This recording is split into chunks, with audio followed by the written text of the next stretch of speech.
নমস্কার দর্শক বন্ধুরা, স্বাগত জানাই আপনাকে আমাদের গল্পের আসরে। আজ আমরা আপনাদের জন্য নিয়ে হাজির হয়েছি লেখক রাজপ্রতাপ বসুর কলমে সত্যান্বেষী ও রহস্যময় পাণ্ডুলিপি। আর প্রতি সপ্তাহে এই রকম দারুণ দারুণ কিছু গল্প শুনতে আপনাদের কি করতে হবে মনে আছে তো? শুধুমাত্র আমাদের চ্যানেলটিকে সাবস্ক্রাইব করে পাশে থাকতে হবে। তাহলে বেশি কথা না বলে শুরু করা যাক আমাদের আজকের নিবেদন।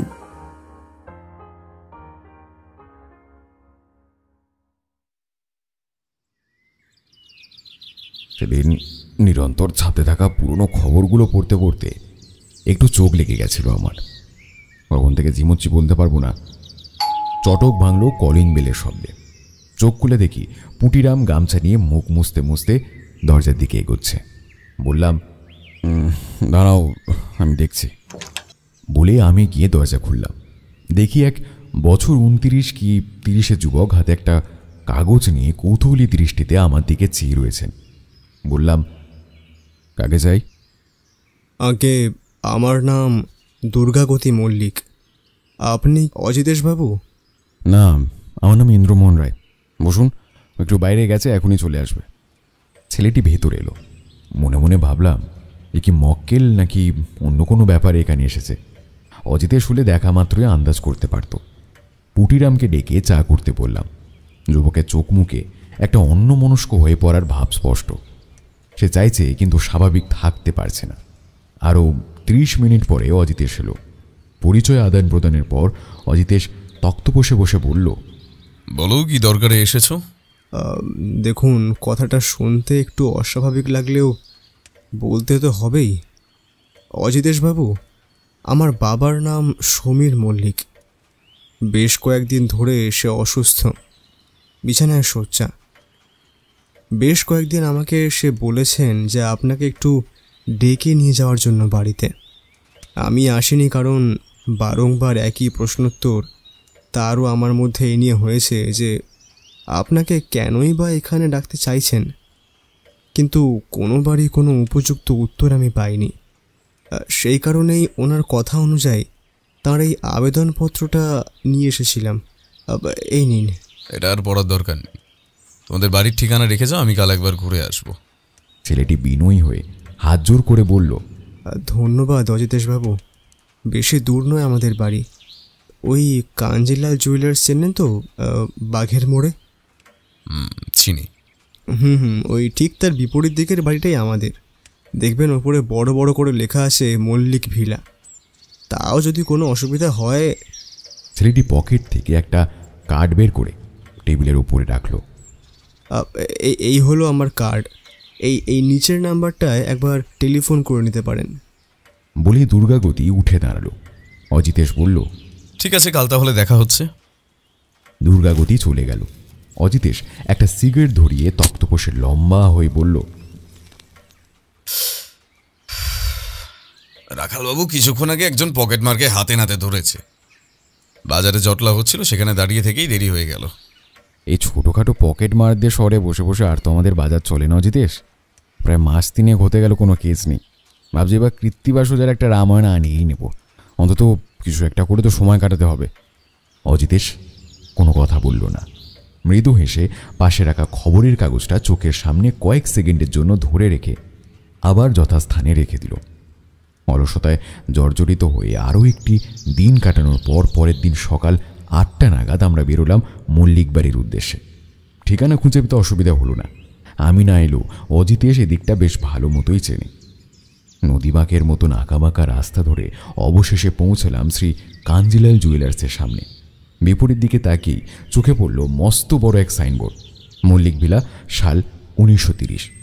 প্রধান ফটক পেরিয়ে বাড়ির ভেতরে প্রবেশ করলাম। দুর্গাগতি আমাদের জন্যই অপেক্ষা করছিল দোতলার ঝুল বারান্দায়। আমাদের দেখেই ওপর থেকে নিচে নেমে এলো। বলল, আসুন আসুন আসুন অজিতেশবাবু, আপনাদের জন্যই অপেক্ষা করছিলাম।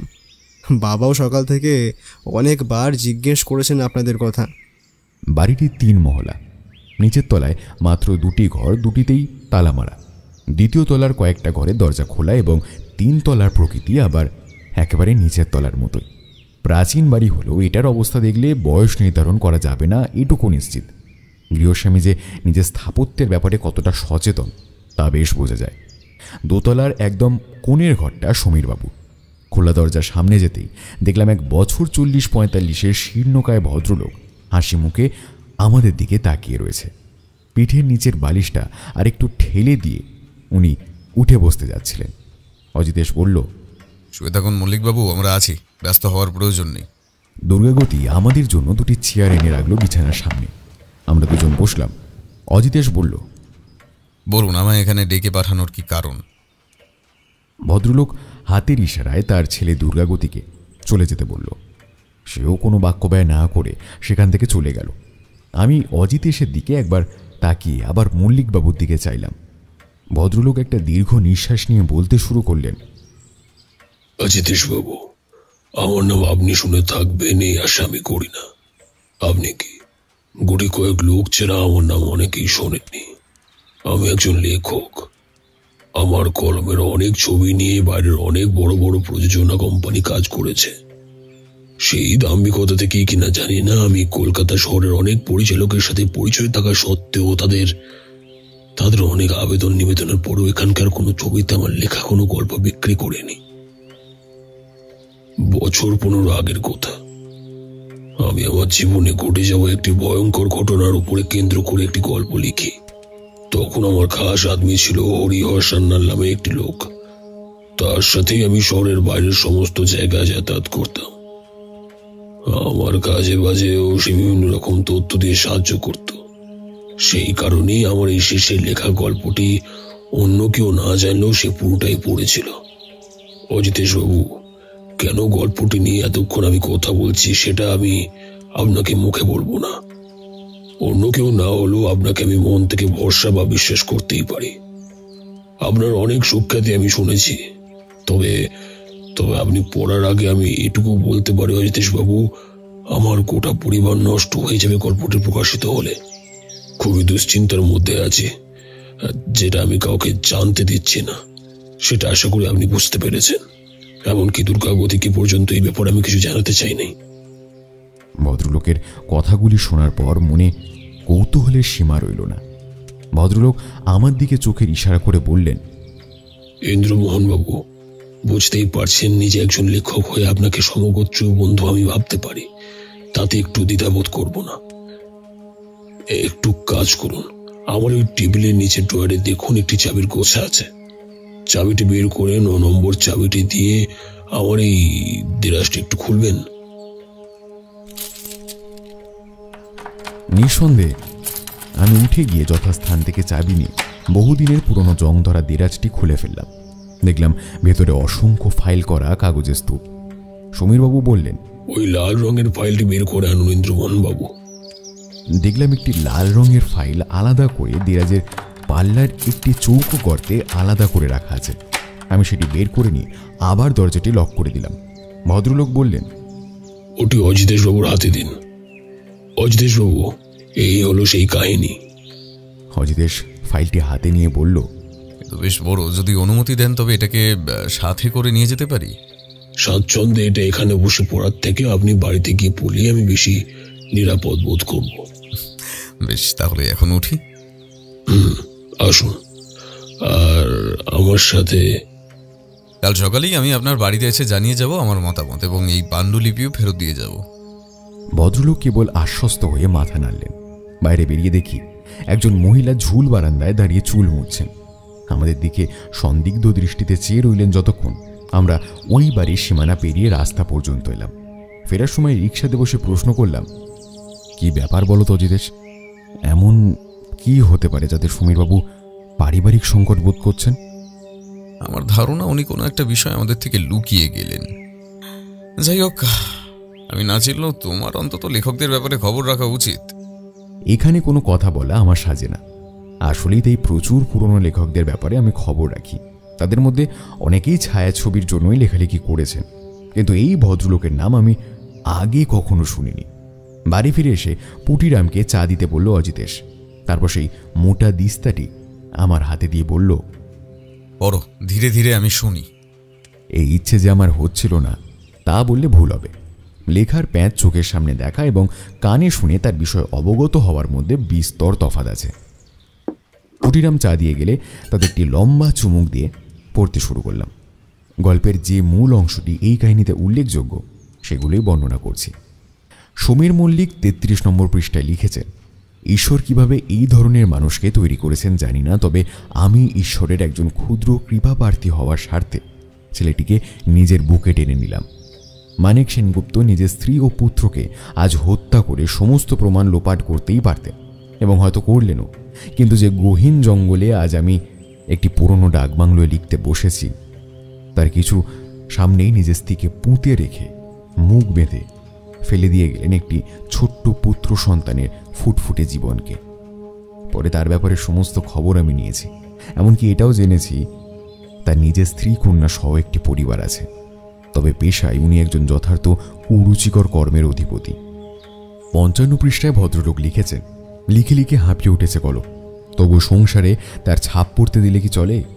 আমি 2 ছেলে ও স্ত্রীকে নিয়ে সুখে ছিলাম, কিন্তু এই মানিক সেনগুপ্ত আবার কোনোভাবে আমার জীবনে চলে এলো।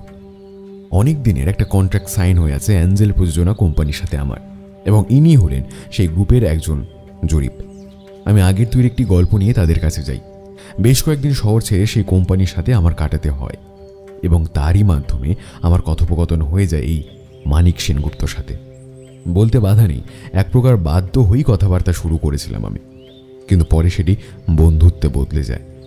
অনেক কাজ, অনেক সুযোগ পেয়েছি আমি তার মাধ্যমে, কিন্তু কোনোদিনও তাকে বুঝতে দেয়নি তারই করে একটি ভয়ানক হত্যাকাণ্ডের সাক্ষী আমি। গল্পের এই 2টি জায়গা সবথেকে উল্লেখযোগ্য। অজিতেশের কপালেও বিন্দু বিন্দু ঘাম জমেছে দেখলাম। কাহিনী শেষ হবার পর কোনো রকম কথাবার্তা আর আমাদের মধ্যে হলো না। বলা ভালো, ইচ্ছে করি কিছু জিজ্ঞেস করলাম না ওকে। অজিতেশ প্রথম সন্ধ্যাবেলায় কথা বাড়ল, তুমি একবার যাবে দোকানে, যদি পারো এই সমীর মল্লিকের ব্যাপারে সমস্ত খুঁটিনাটি একটু জেনে এসো। আমি গেলে জিনিসটা মানুষের চোখে লাগতে পারে। তাই করলাম। একটু খোঁজ নিতেই ওনার ব্যাপারে অনেক কিছুই আমার অবগত হলো। যেমন ভদ্রলোক বিপত্নিক, ওনার বংশ পরম্পরায় প্রায় সকলেই হিন্দি ছবির জগতের সাথে যুক্ত ছিলেন বা এখনও আছেন। সমীর মল্লিকের ভাই রমেন মল্লিক একজন ছোটোখাটো লেখক, বেশ কয়েকটা নাট্য কোম্পানির সাথে সরাসরি যুক্ত আছেন। ওনার স্ত্রী ও 2 ছেলে বর্তমান। সমীরবাবুর স্ত্রী বিয়ের পর বছর 2 সংসার ধর্ম করলেও তারপর হঠাৎ একদিন উনি সব ছেড়ে চলে যান। এই ঘটনার অন্তর্নিহিত পারিবারিক কারণ জানা যায় না।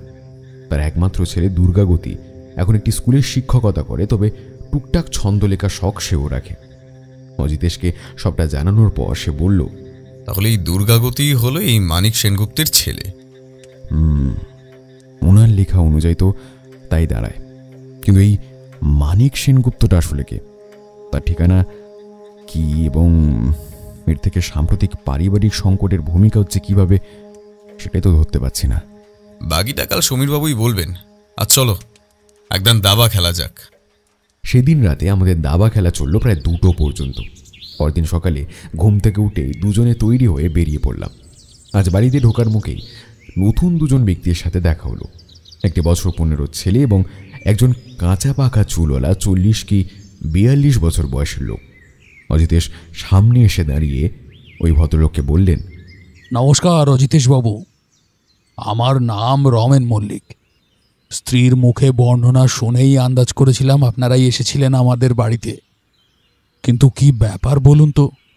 পরক্ষণেই ওনার চোখ পড়ল আমার হাতে মুড়ে রাখা সমীরবাবুর দেওয়া লাল মোলাটে মোড়া পাণ্ডুলিপির ওপর। ওখানা কি এখন কি গোয়েন্দাগিরি ছেড়ে লেখালেখি শুরু করেছেন নাকি মশাই? আপনার একটু ভুল হচ্ছে রমেনবাবু, আমি গোয়েন্দাগিরি কোনোদিনই করি না এবং লেখক হওয়ার মতন ভাষার উপরে দখল আমার নেই।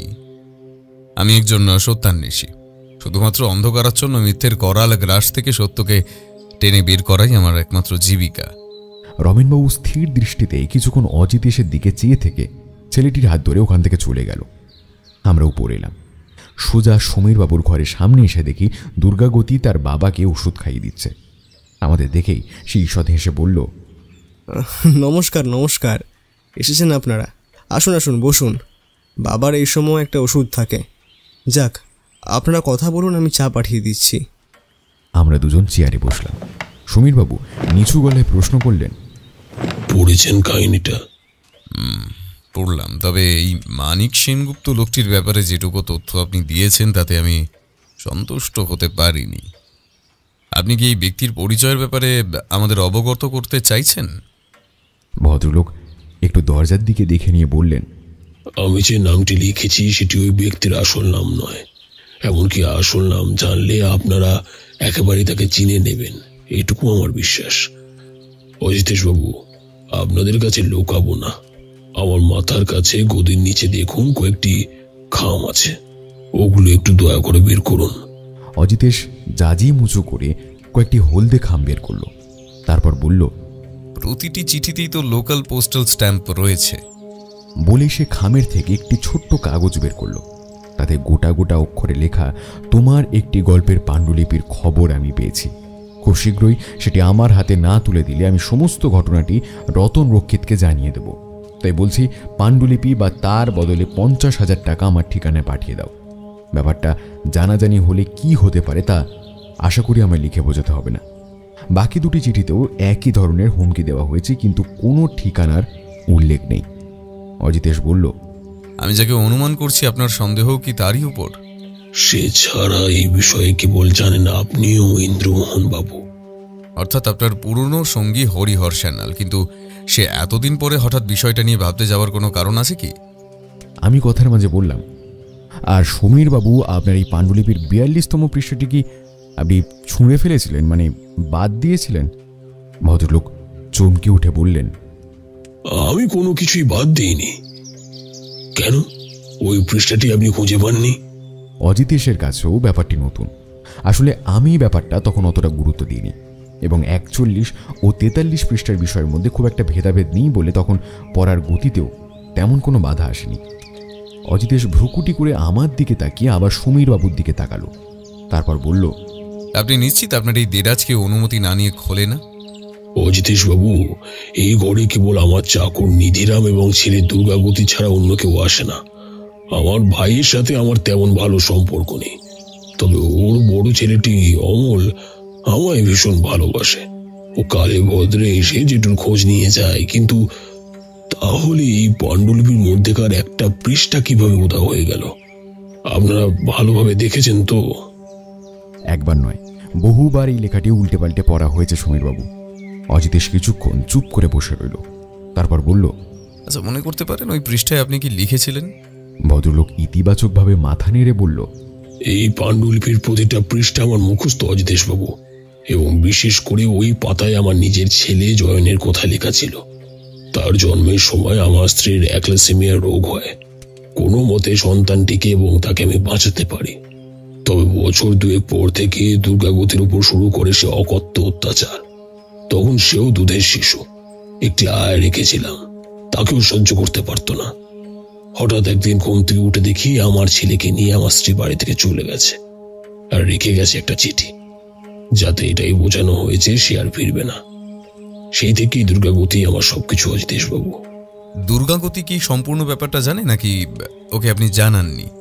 ও কিছুই জানে না, আর মিছে জানিয়ে ওকে আমি কষ্ট দিতে চাই না অজিতেশ বাবু। আর আপনার ভাই? সে তখন ছিল অন্য শহরে। এসব ঘটনা ঘটে যাওয়ার বছর 5 পরে সেখানে আসে। আর রমেন জানে আমার 2 ছেলে। সবই বুঝলাম সমীরবাবু, কিন্তু কেবল অনুমানের ভিত্তিতে তো আমি তদন্ত চালিয়ে যেতে পারি না। আপনি বরং এক কাজ করুন, একজন পুলিশ অফিসারকে ডেকে সম্পূর্ণ ব্যাপারটা বলুন।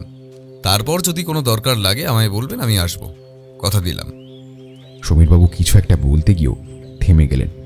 অজিতেশের দিকে করুণ দৃষ্টিতে চেয়ে বললেন, জানি না কেন আমার মনে হচ্ছে কিছু একটা খারাপ হবে। তাছাড়া পাণ্ডুলিপির মাঝের থেকে একটা পাতা উধাও, সেটাও বা কি করে সম্ভব? বেশ, আমি কি তবে আপনার আপত্তি না থাকলে এটিকে কয়েকদিনের জন্য আমার কাছে রেখে দেব? রাখুন, রেখে দিন অজিতেশ বাবু। তবে একটিবার হরিহরের ঠিকানায় যদি আপনি নিজে গিয়ে, আমি আপনাকে যথাযথ পারিশ্রমিক দেব অজিতেশ বাবু। বেশ, পারিশ্রমিকের কথা না হয় পরে হবে। আপনি ঠিকানা বলুন, আমি যাওয়ার সময় একবার ঘুরে যাব। ভদ্রলোক ঠিকানাটি বললেন। আমি একটি ছোট্ট কাগজে সমস্তটা নোট করে ওনার কাছ থেকে বিদায় নিলাম। যে ঠিকানা আমরা পেলাম সেখানকার দূরত্ব প্রায় এখান থেকে 9 কিলোমিটার। এই টানাটানির বাজারে ট্যাক্সি ভাড়া দিয়ে সেখানে পৌঁছাতে বেশ কয়েকবার আমাদের মুখ চাওয়াচাই করতেই হলো। এবং সত্যি ভাবতে পারিনি কলকাতার বুকেও এমন কোনো জায়গা আছে যেখানে কংক্রিটের জঙ্গল এখনও পর্যন্ত ঘিরে ফেলেনি। তবে ইতস্তত শিকড় বাকড় গজাচ্ছে তা বলতে বাধা নেই। নির্দিষ্ট বাড়ির সামনে গিয়ে দরজার কড়া নাড়তেই ওপাশ থেকে একটি মহিলার কণ্ঠ পেলাম। আসছি। দরজা খুলল একটি মহিলা, সুশ্রী গায়ের রং, উজ্জ্বল শ্যামবর্ণ। আমাদের দেখে মাথায় খোঁপা টেনে বলল, কাকে চাই? এটা কি হরিহরবাবুর বাড়ি? হ্যাঁ, কেন বলুন তো? ওনার সাথে আমার একটু দরকার আছে। বাড়ি আছেন উনি? হ্যাঁ আছেন, আপনারা বসুন, আমি ডেকে দিচ্ছি। আসুন, ভেতরে আসুন। আমরা ভেতরে এসে বসলাম। ঘরের ভেতরকার আসবাবপত্রে আধুনিকতার ছোঁয়া, এমনকি আমাদের যে চেয়ারে বসানো হলো তার উপরে পাতা গদিও একটু অন্যরকম। এর আগে এমন অভিজ্ঞতা আমার হয়নি। হরিহর সান্যাল মাথা মুছতে মুছতে এই ঘরে এলেন, বললেন, আপনাদের তো ঠিক। আমার নাম অজিতেশ, আর ও আমার বন্ধু ইন্দ্রমোহন রায় বন্দ্যোপাধ্যায়। অজিতেশ? মানে আপনার নাম তো কাগজ অনেকবার দেখেছি। কি সৌভাগ্য আমার। এই কি গো, আজ চা নিয়ে এসো 3টে। হরিহরবাবু, আমরা চা খেতে আসিনি, আপনার থেকে কয়েকটা ব্যাপারে জানতে এসেছি।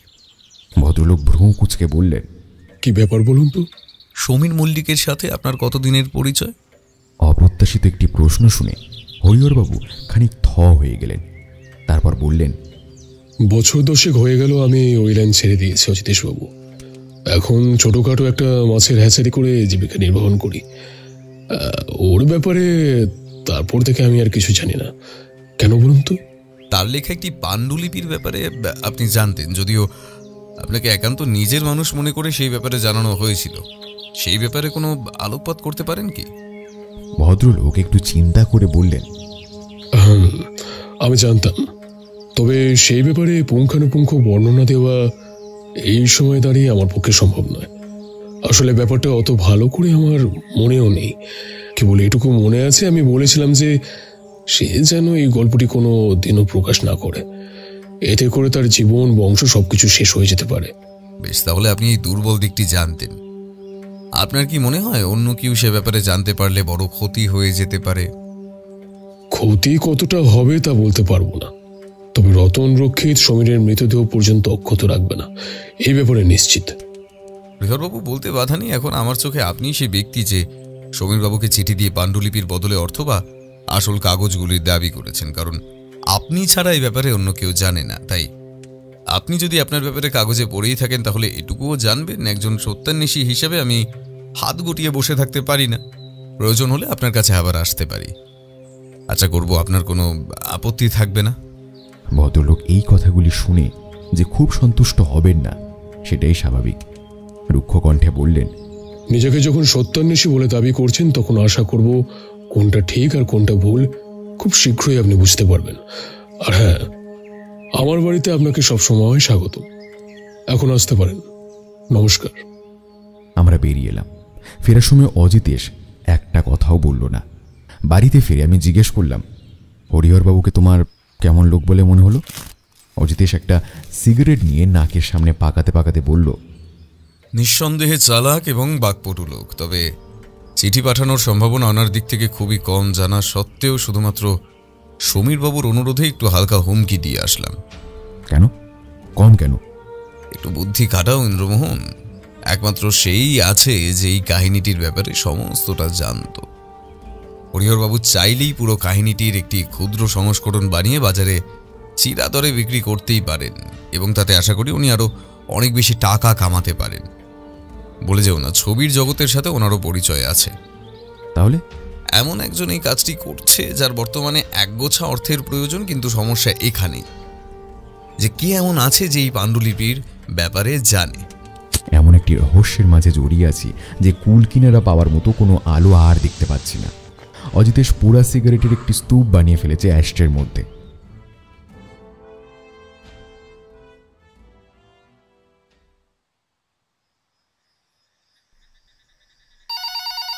রাতে খাবার খেয়ে শুতে যাব এমন সময় টেলিফোনটা বেজে উঠল। অজিতেশ পাশেই ছিল, রিসিভার তুলে নিয়ে বলল, হ্যাঁ অজিতেশ কথা বলছি। ওপাশ থেকে রাখালবাবুর গলা পেলাম। হ্যাঁ অজিতেশ দা, রাখাল বলছি। এখনই একবার আসতে পারবেন? কেন বলুন তো? কালীতলার রাস্তায় একটা বডি পাওয়া গেছে। খবর পেলাম রতন রক্ষিত খুন হয়েছে। আপনার বাড়ি তো কাছেই, আপনি পৌঁছান, আমি আসছি। আমরা এখনই বেরোচ্ছি। ঠিক শুনতে পেলাম না, কি বললেন? রতন রক্ষিত খুন, চলে এসো ইন্দ্রমোহন। খবরটা পেয়ে যেন পায়ের তলার মাটি সরে গেল। মন স্বাভাবিকভাবে সাম্প্রতিক ঘটনার মধ্যে এই খুনে যোগসূত্র খুঁজতে খুঁজতে ব্যস্ত হয়ে উঠল, কিন্তু হঠকারিতায় কোনো স্থির সিদ্ধান্তে আসতে পারলাম না। ঘটনাস্থলে পৌঁছে দেখি সাদা পাঞ্জাবি ও প্যান্ট পরিহিত একজন মোটাসোটা চেহারার মৃতদেহকে ঘিরে ইতিমধ্যেই অনেক লোকের জমায়েত হয়েছে। রাখালবাবু পৌঁছলেন প্রায় আমাদের সাথে সাথেই। পুলিশ দেখে জমায়েতের মাঝে থেকে একটা সরু যাতায়াতের রাস্তা তৈরি হলো। এবার সম্পূর্ণ কাছে এসে বিষয়টি প্রত্যক্ষ করলাম। রতন রক্ষিত লোকটিকে যে আগে কোথাও না কোথাও দেখেছিলাম তাতে সন্দেহ নেই। অজিতেশ বলল, রাখালবাবু খুন এখানে হয়নি। আমার ধারণা রক্ষিতবাবুকে গুলি করার পর উনি সেখান থেকে পালিয়ে বাঁচার চেষ্টা করছিলেন। রক্ত জমাট বেঁধে এসেছে, অর্থাৎ এখন বাজে 10:20, বাকিটা ফরেন্সিক রিপোর্টে বোঝা যাবে। আচ্ছা, আপনারা কি কেউ গুলির শব্দ পেয়েছেন? শেষ প্রশ্নটি ওখানে উপস্থিত জমায়েতের উদ্দেশ্যে ছিল। প্রত্যেকেই না বাচক মাথা নাড়ল। রাখালবাবু বললেন, আপনি ঠিক, কিন্তু তাহলে কি রক্তের দাগ পাওয়া যাবে না? বলে উনি উঠে দাঁড়ালেন। অজিতেশ বলল, খুঁজে দেখতে পারেন, তবে আমার মনে হয় না খুব একটা লাভ হবে তাতে কিছু। আমি উঠে দাঁড়াতেই দেখলাম এতক্ষণে বেশ কয়েকটা গাড়ি, রিক্সা ও অতিরিক্ত মানুষের জমায়েত হয়েছে। এরপরেও রক্তের গতিবিধি নির্ধারণ করা সত্যি শক্ত কাজ। অজিতেশ বলল, বডিটা ফরেন্সিকে পাঠান। রিপোর্ট হাতে না আসা পর্যন্ত কিচ্ছু করা সম্ভব হবে না। রাখালবাবু ব্যস্ত হয়ে কয়েকটা সাব কনস্টেবলকে দায়িত্ব দিয়ে ভিড় ঠেলে একটু ফাঁকা জায়গায় এলেন। ওনার সাথে সাথে এলো একটি বছর 30-এর মেয়ে এবং একটি বৃদ্ধ লোক। উভয়ের পোশাক পরিচ্ছদে উচ্চবৃত্ততার ছাপ। বয়স্ক ভদ্রলোক বললেন, আমার নাম পিনাকি সরকার, ইন্সপেক্টর সাহেব, রক্ষিতবাবুর ম্যানেজার। এই মিনিট 45 আগে উনি বাড়ির থেকে বেরোলেন। বললেন খাওয়ার পরে একটু রাস্তায় হাঁটলে রাতের ঘুমটা ভালো হয়। সুরার অভ্যেসটা ছাড়ানোর পর বেশ কয়েকদিন ধরে এরকম চলছিল। কারোর সাথে কোনো শত্রুতা না, কিছু না, কিন্তু আজ এ কি হয়ে গেল? অজিতেশ মেয়েটিকে বলল, আপনি কি রক্ষিতবাবুর মেয়ে? সে ইতিবাচক মাথা নাড়ল। অজিতেশ প্রশ্ন করল, পিনাকিবাবু অবগত নন এমন কোনো কিছু কি আপনি আপনার বাবার ব্যাপারে জানাতে পারবেন? মেয়েটি ভাঙা গলায় বলল, আমার বিয়ে হয়ে গেছে 5 বছর আগে। বাবার অমতে বিয়ে করেছিলাম বলে আমার সাথে কোনো সম্পর্ক রাখেনি এতদিন। এই দিন 2 হলো আমি বাড়িতে ঘুরতে এসেছি। আমার থেকে পিনাকি কাকাই বেশি বলতে পারেন। বেশ, তবে চলুন বাড়িতে ওনার ঘরটা একটু দেখতে হবে। রাখালবাবুর জিপে যখন আমরা সবাই উঠলাম তখন রক্ষিতবাবুর বডি নিয়ে আরেকটি গাড়ি পোস্টমর্টমের জন্য বেরিয়ে গেল। রক্ষিতবাবুর বাড়ি দেখলেই বোঝা যায় সৎপথে টাকা রোজগার করে বানানো অট্টালিকা এটা নয়। সমীরবাবুর পাণ্ডুলিপি অনুযায়ী খুব একটা ভালো লোক উনি ছিলেন না, সেটা মেনে নেওয়াই যায়। বাড়ির ভেতরের দেওয়ালে সর্বত্র বড় বড় তারকাদের সঙ্গে কাটানো মুহূর্তের ছবি বাঁধিয়ে ঝোলানো আছে। এই তারকাদের অনেককেই আমি চিনি। রক্ষিতবাবুর ম্যানেজার পিনাকি আমাদের নিচের তলার একটি বড় হল ঘরে নিয়ে গেলেন। এটিকে স্টুডিও বললেও ভুল হবে না।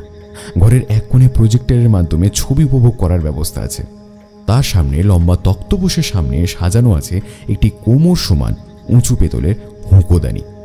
পিনাকিবাবু বললেন, ওখানে বসেই দিনের বেশিরভাগ সময় কাটাতো রক্ষিতবাবু। তাছাড়া আর অন্য কোনো ঘরে না যেতেন, না কাউর খবর নিতেন। অজিতেশ সেদিকে এগিয়ে গেল। সামনে রাখা একটি কাঠের বাক্সের দিকে অঙ্গুলি নির্দেশ করে বলল, ওটি কি? ওটার মধ্যে সমস্ত পুরনো কালেকশনের রিল আছে। এগুলো দেখেই তো দিন কাটাতেন। অজিতেশ বাক্সটি খুলে কয়েকটা রিলের খাপ চোখের সামনে তুলে দেখল। আমিও একটু এগিয়ে গেলাম। দেখলাম তাতে ছবির নাম ও প্রধান কয়েকটি তারকার নাম লেখা আছে। বোধহয় এগুলো রক্ষিতবাবু নিজেই লিখেছেন। এমন সময় চোখ পড়ল জিনিসটার দিকে। দেখলাম একদম তলার একটি খাপের থেকে একটা কাগজের অংশ কিছুটা বেরিয়ে আছে। কৌতূহলবশত বললাম, দেখো তো, ওটা কোনো চিঠি নাকি? অজিতেশ তলার থেকে খামটি বের করলো। তারপর যে কাগজের টুকরোটি ওই খামের ভেতর থেকে বেরোলো তা দেখে আমি স্তম্ভিত হয়ে সেদিকে চেয়ে রইলাম। দেখলাম এটি সেই পাণ্ডুলিপি থেকে উধাও হয়ে যাওয়া একমাত্র পাতাটি, অর্থাৎ 42 নম্বর পৃষ্ঠা সমীরবাবুর লেখা কাহিনীর। আমিও অজিতেশ মুখ চাওয়াচাই করলাম। রাখালবাবু বললেন, ওটি কি? যক্ষের ধন। চলুন আমাদের বাড়িতে চলুন, বাকি সবটা বলছি। পিনাকিবাবু চিন্তা করবেন না, খুব শীঘ্রই আততায়ীকে পুলিশের হাতে তুলে দেব।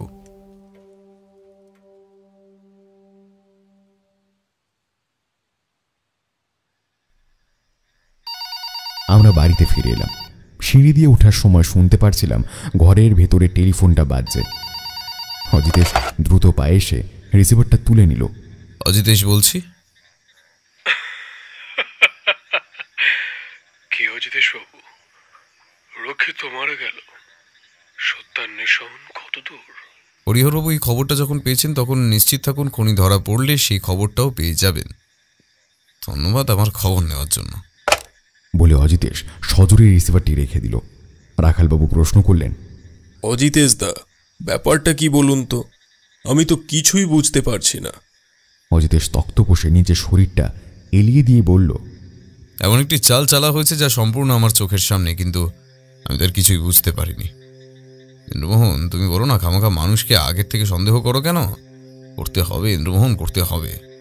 আমার কাছে অনুমানই প্রধান অস্ত্র। কাউকে কোনো সময় সন্দেহের তালিকার বাইরে রাখতে নেই, এতে কেস আরও জটিল হয়। রাখালবাবু, আপনি আগে সম্পূর্ণটা শুনুন, বলে অজিতেশ রাখালবাবুকে সম্পূর্ণ ঘটনাটি পুঙ্খানুপুঙ্খভাবে বর্ণনা করল। ভদ্রলোকের মুখ দেখেই বুঝলাম উনি পুরো ঘটনাটায় কতটা দুরূহ গিট বেঁধে ফেলেছেন। অবশেষে একটা সিগারেট ধরিয়ে বললেন, তাহলে রক্ষিত বাবুর ঘরে ওই কাগজটি গেল কিভাবে? সব বুঝতে পারবেন, একটু অপেক্ষা করুন।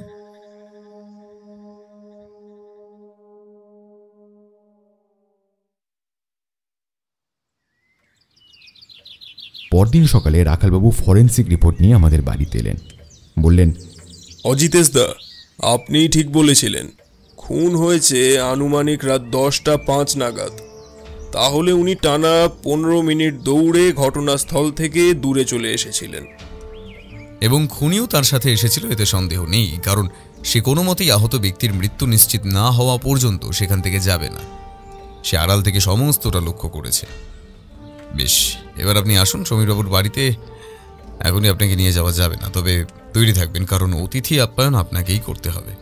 রাখালবাবু সম্মতি প্রকাশ করে চলে গেল। উনি আমাদের ছেড়ে দিতে চেয়েছিলেন, কিন্তু অজিতেশ তাতেও রাজি হলো না। আমরা রিক্সা নিয়ে সমীরবাবুর ঘরে যখন পৌঁছালাম তখনও আগের দিনের মতো দেখলাম দুর্গাগতি তার বাবাকে ওষুধ খাওয়াচ্ছে। অজিতেশ বলল, ওষুধের শিশিটা একটু আমার চাই সমীরবাবু। সে তো ফুরিয়ে গেছে দেখে নালায় এইমাত্রই ফেলে দিয়ে এলাম অজিতেশবাবু। আমি এক কাজ করতে পারি, আপনাকে প্রেসক্রিপশনটা একবার দেখাতে পারি, যাতে ডাক্তারবাবু ওই ওষুধটা লিখে দিয়েছিলেন। কোথায় সেটা? ছেলেটি সঙ্গে সঙ্গে ড্রয়ার থেকে একটি ডাক্তারের নাম ও টেলিফোন নাম্বার সহ কাগজ বের করে অজিতেশের হাতে দিল। দেখলাম তাতে কয়েকটা ক্যালসিয়ামের ওষুধ ছাড়া আর কিছুই লেখা নেই, এবং সব শেষে লেখা আছে একটি হজমের তরল ঔষধ। অজিতেশ জিজ্ঞেস করল, আপনার রোগটা কি হয়েছিল জানতে পারি? ভদ্রলোক অজিতেশের এই কাজকর্মে কিছুটা বিস্মিত হয়ে পড়েছিলেন। ধাতস্থ হয়ে বললেন, বিশেষ কিছু নয়, তবে কর্মজীবনে একবার শুটিং দেখতে গিয়ে একটা চলন্ত গাড়ি থেকে পড়ে গেছিলাম। সেই থেকে পিঠের দিকটায় একটা চিনচিনে ব্যথা ছিল। বয়স কম ছিল অজিতেশবাবু, অতটা তখন গুরুত্ব দেয়নি। হঠাৎ বছরখানেক আগের থেকে এক জায়গায় বেশিক্ষণ বসে থাকলে সেই জায়গায় বেশ ব্যথা অনুভব করতে শুরু করলাম। দুর্গাবতীর তখন সবে সবে চাকরি হয়েছে, বলল আর বেশি কষ্টের কাজ করার দরকার নেই। সেই কারণেই ধীরে ধীরে বাইরে বেরোনোই বন্ধ করে দিলাম। কিন্তু অজিতেশবাবু, সত্যি বলতে তারপর থেকে আমার শরীরের উন্নতির থেকে বেশি হয়েছে অবনতি। এখন নিধিরাম খাইয়ে দেয় বলে দুটো খেতে পারি। দুর্গাবতী স্কুলে চলে গেলে আমি পুরো একা হয়ে যাই। ভদ্রলোকের কথাগুলো শুনে মায়া হলো। অজিতেশ বলল, আপনাদের বাড়িতে প্রবেশ করার অন্য কোনো জায়গা আছে কি? কই না তো। অজিতেশ এবার একেবারে সমীরবাবুর সামনে চেয়ার টেনে বসলো। তারপর নিচু গলায় বলল, রতন রক্ষিত খুন হয়েছে, খবর পেয়েছেন? ভদ্রলোক প্রায় আঁতকে উঠলেন, বললেন, খুন? অজিতেশ হাতের ইশারায় ওনার স্বরে সতর্কতা আনল। সমীরবাবু বললেন, খুন? কখন? কিভাবে? সব বলবো সমীরবাবু। এখন না, আপনার খোয়া যাওয়া পাণ্ডুলিপির পাতাটিও উদ্ধার হয়েছে। কোথায় পেলেন? রতন রক্ষিতের ঘরে। কি অদ্ভুত ঘটনা অজিতেশ বাবু, এটা কিভাবে সম্ভব? মানে আপনি কি নিশ্চিত? বলে অজিতেশ পকেট থেকে ওই 42 নম্বর পাতাটি বের করে সমীরবাবুর চোখের সামনে ধরল। তারপর বলল, দেখুন তো, এটাই সেই কাগজ কিনা। ভদ্রলোকের চোখ আটকে রইল কাগজটির দিকে। ঠোঁটের চামড়া কয়েকবার কেঁপে উঠল বিস্ময়। এই কাগজে রতন রক্ষিতের প্রয়াত স্ত্রী এবং তার বাপের বাড়ি সম্বন্ধেও আপনি সব গচ্ছিত তথ্যের ব্যাপারে লিখেছেন। যদি আমি খুব ভুল না করে থাকি, আপনার স্ত্রী মৃণালিনী দেবী ওই একই বাড়ির মেয়ে ছিল। এই পাতাটি আমি অজিতেশের থেকে নিয়ে পড়িনি, তবে এখন ওর মুখে কথাটা শোনার পর মনে আরও কয়েকটা জটিল জায়গা বাড়ল, বই কমল না। সমীরবাবু নিচু গলায় বললেন, তখন দুর্গাবতী একদমই ছোট। ওকে নিয়ে কি করব কি না করবো এসব ভাবতে ভাবতে ওর বাড়ির ঠিকানা বের করে তাদের বাড়িতে পৌঁছেছিলাম। ওই বাড়িতে মৃণালিনী ছাড়া ছিল শুধু ওর বৃদ্ধা মা। তার সামনে আমার দেখা চাক্ষুষ বর্ণনার কথা আমি বলতে পারিনি, তাই মৃণালিনীকে সব বুঝিয়ে বলি, এবং এটাও বলি যদি এই মুহূর্তে কোনো রকম পুলিশ ব্যবস্থার কথা চিন্তাও করা হয় তাহলে ওরাও মরবে, সাথে মরবো আমিও। আর তার মাঝে অসহায় হয়ে পড়বে এই নিষ্পাপ শিশুটা, তাকে দেখার আর কেউ থাকবে না। এই শর্তে বিয়ে করেছিলাম আমি তাকে। দোষ আপনার নয় সমীরবাবু, আপনি তো সবটা জানাতেই চেয়েছিলেন। আর একটু অপেক্ষা করুন, সমস্তটা বের করে আপনার সামনে আনবো। আপনি খালি পেটে ওষুধ খেলেন তো? হ্যাঁ, কেন বলুন তো? কিছু খাবেন না, আমি ডাক্তার পাঠাচ্ছি। একটু আপনার রক্ত পরীক্ষা করতে হবে। দুর্গাবতী এই পাশের ঘরেই থাকে তো? বেশ, চলে এসো। অজিতেশ পাশের ঘরের সামনে এসে গলা ঝেড়ে বলল, স্কুলের জন্য তৈরি হচ্ছেন বুঝি? দুর্গাবতী মুখে একটা হাসি টেনে বলল, হ্যাঁ, এই আর কি। ওই বাবাকে দেখতে দেখতে রোজই একটু দেরি হয়ে যায়। ছুটি হয় কখন আপনার? এই 3টে নাগাদ। আচ্ছা, ক্যাম্বেল স্কুল তো? হ্যাঁ। আচ্ছা, আজ একটু আপনার বাড়িতে আসবো, তবে বিকেল নাগাদ। আপনার সাথে একটু কথা আছে। ঠিক আছে। আমরা প্রণামপূর্বক বিদায় নিলাম। অজিতেশ বাইরে এসে বলল, সোজা থানায় চলো।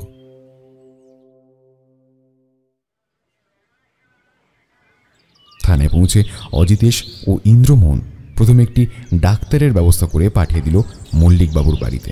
তারপর বলল, ক্যাম্বেল স্কুলের সামনে আজকে একটু তাগাদা দিতে হবে। আমি একটু শিমুলতলা যাচ্ছি, খুব তাড়াতাড়ি ফিরে আসবো।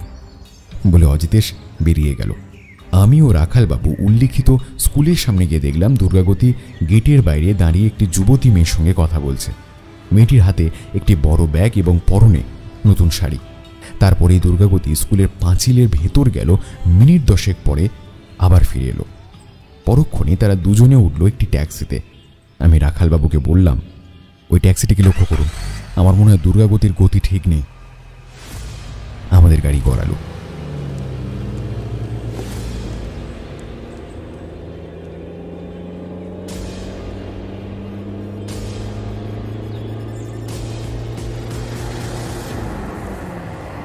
ট্যাক্সিটি থামলো স্টেশনের সামনে।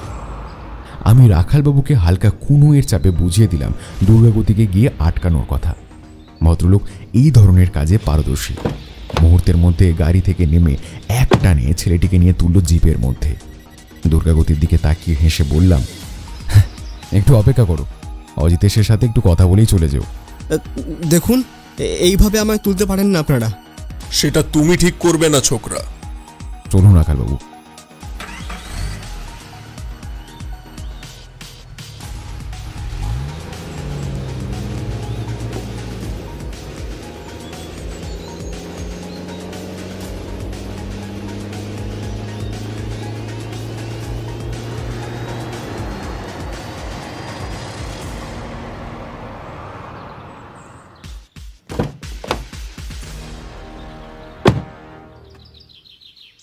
আমরা সমীরবাবুর বাড়িতে ফিরলাম। রাখালবাবুর তত্ত্বাবধানে পুলিশি ব্যবস্থার সুবিধে পাওয়া গেল সমীরবাবুর রক্তের রিপোর্ট বের করায়। অজিতেশ ফিরল বিকেল 5টা নাগাদ। আমি, রাখালবাবু ও দুর্গাগতি তখন বসে আছি মল্লিকবাবুর সামনে।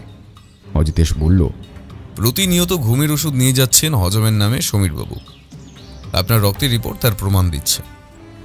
দুর্গাগতি নিজের হাতে লেখা ওষুধের প্রেসক্রিপশন দেখিয়ে অন্য কাউকে বোকা বানাতে পারলেও আমায় পারবে না। তবে হ্যাঁ, মল্লিকবাবু এবারও একটা জিনিস মানতেই হলো, সেটা হলো রক্তের প্রভাব। রক্ত কখনো ধোকা দেবে না। আপনার পালিত ছেলে দুর্গাগতি টাকা চুরির লোভে আপনাকে ঘুমের ওষুধ খাইয়ে প্রতিনিয়ত আপনার সিন্ধুক, আলমারি ও দেরাজ হাতিয়েছে। এই কাজ করতে গিয়ে তার হাতে পড়ে আপনার ওই পাণ্ডুলিপি। আশা করি সম্পূর্ণটাই তার পড়া। রতন রক্ষিতের ছেলে, বুদ্ধিও তার বাবার মতন। সে ঠিক করে আপনাকে ব্ল্যাকমেল করে আপনার কাছ থেকে একটা মোটা টাকা হাতিয়ে নেবে এবং চিঠি লিখতে শুরু করে। বলা ভালো, এই জন্যই সে সহজে আমার কাছে আসতে চাইছিল না। তবুও সে আমার বাড়ি আসার আগে যে অনেকটাই গুছিয়ে নিয়েছিল ওই প্রেসক্রিপশন, তার উদাহরণ। একই সঙ্গে তার মামার বাড়ির ঠিকানা থেকে রতনবাবুকে আপনার বইয়ের 42 নম্বর পাতাটি ছিঁড়ে নিয়ে চিঠি মারফত পাঠায় এবং আমি নিশ্চিত সেখানেও সে কিছু টাকা দাবি করে অথবা বিষয় সম্পত্তি। রতনবাবু এখন বৃদ্ধ হয়েছেন, আগের করা কাজ ছেড়ে দিয়ে সাধারণ জীবন কাটাচ্ছেন, কিন্তু এই চিঠি তাকে উত্ত্যক্ত করে এবং দুর্গাগতির নজর রাখে তার উপরে। সে যখন বুঝতে পারে রতনবাবু তাকে টাকা দেওয়া তো দূর, বরং এই কাহিনীর পুরো ঘটনাটি উদ্ধারের জন্য হয়তো খোঁজ খবর লাগাতে শুরু করেছে, তখনই দুর্গাগতি বোধ করে উভয় সংকট। আপনি কিছু না করতে পারলেও তার বাবা তাকে ছোটবেলাতেই খুন করে গেছিল। এখন আর নতুন করে মারতে যে বিন্দুমাত্র দ্বিধাবোধ করবে না, তা সহজেই বোঝা যায়। এতে করে শুধু দুর্গাগতি নয়, তার সাথে প্রাণ হারাবেন আপনি, সে এবং তার মামা বাড়ির লোকজন।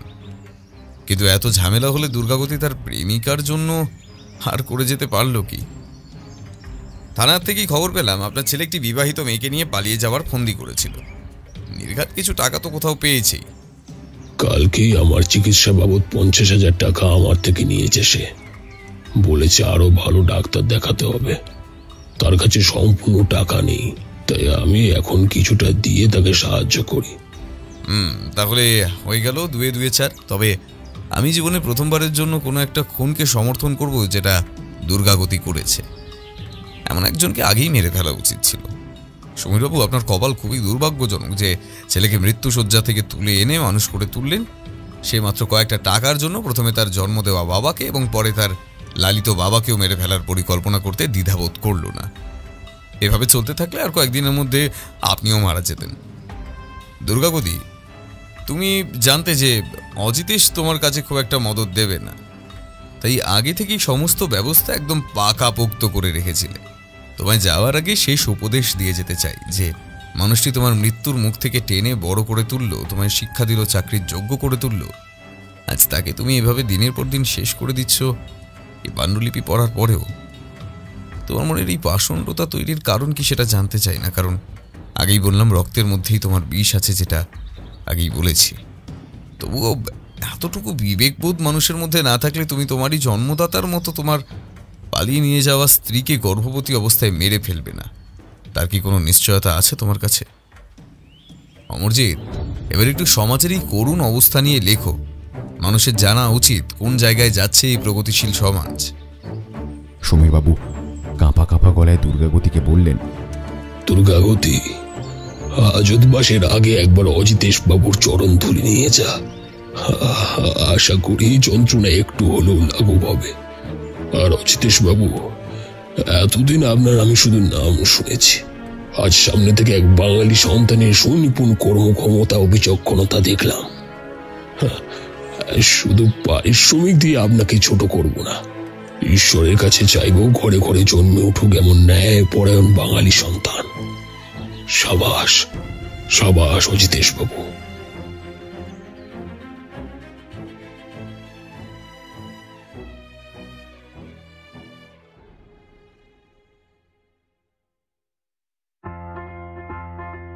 আপনারা এতক্ষণ শুনছিলেন লেখক রাজপ্রতাপ বসুর কলমে রহস্য রোমাঞ্চ কাহিনী সত্যান্বেষী ও রহস্যময় পাণ্ডুলিপি। তাহলে কেমন লাগলো আমাদের আজকের নিবেদন জানাতে ভুলবেন না কিন্তু। অসংখ্য ধন্যবাদ।